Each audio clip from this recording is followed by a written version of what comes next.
আমাদের দেখ, আমি ওই 1 বছর হলো মাংস খাইছি, তাহলে এরম কিপটামো করলে হয় বল? এই আমাকে দেখ, আমার জুতা ছিঁড়ে গেলে আমি লোয়ার কাটা মেরে পড়ি, তাতেও যদি না হয় 3 মাস পর আবার নতুন জুতা কিনে নিয়ে আসি। যাক আমি বেঁচে গেলাম, ওরা যে কিপটা গেলে টাকাটা আমাকে দিতে হতো।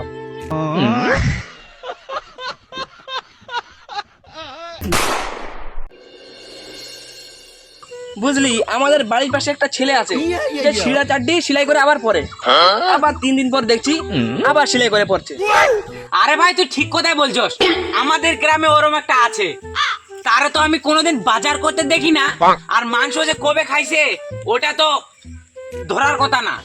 আর আমাদের দেখ, আমি ওই 1 বছর হলো মাংস খাইছি, তাহলে এরম কিপটামো করলে হয় বল? এই আমাকে দেখ, আমার জুতা ছিঁড়ে গেলে আমি লোয়ার কাটা মেরে পড়ি, তাতেও যদি না হয় 3 মাস পর আবার নতুন জুতা কিনে নিয়ে আসি। এই দেখ আমরা কত টাকা খরচা করি, আর ওরা টাকাই খরচা করতে চায় না, তাহলে ওরা জীবনে করলো কি? হ্যাঁ ঠিক বলছস। আর আমার বউ আমার কাছ থেকে 4 বছর আগে একটা শাড়ি চাইছিল, আমি এখন পর্যন্ত দেইনি। আর ওই বউটা যদি অন্য কারো হতো তাহলে তাহলে চিন্তা কর তুই একবার, কোন কিপটার হাতে পড়তো, একবার তো মরেই যেত তাহলে হয়।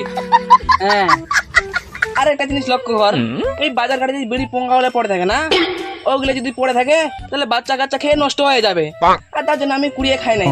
হ্যাঁ আমি বাচ্চাদেরকে নষ্ট হতে দিতে পারি, তার জন্য বিড়িগুলোকে আমি কুড়িয়ে খাই নাই। আমি দেশের জন্য কিছু একটা করছি তো নাকি? আচ্ছা সব বাদ দে, তোদের গল্প শুনে আমার মাথা ব্যথা ধরে গেল, এক কাপ করে চা খাই আসি চল। হ্যাঁ চা খাবি? এই তো আমি 3 মাস আগে চা খেলাম, এ তো ঘন ঘন খেলে তো শরীর খারাপ হয়ে যাবে। তোরা খা, আমার খাবো না। তুই যাবি না?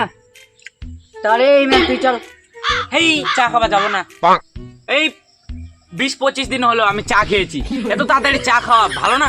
এই আমি খাবো না, তুই যা। না না না আমি খাবো না। যাক আমি বেঁচে গেলাম, ওরা যে কিপটা গেলে টাকাটা আমাকে দিতে হতো।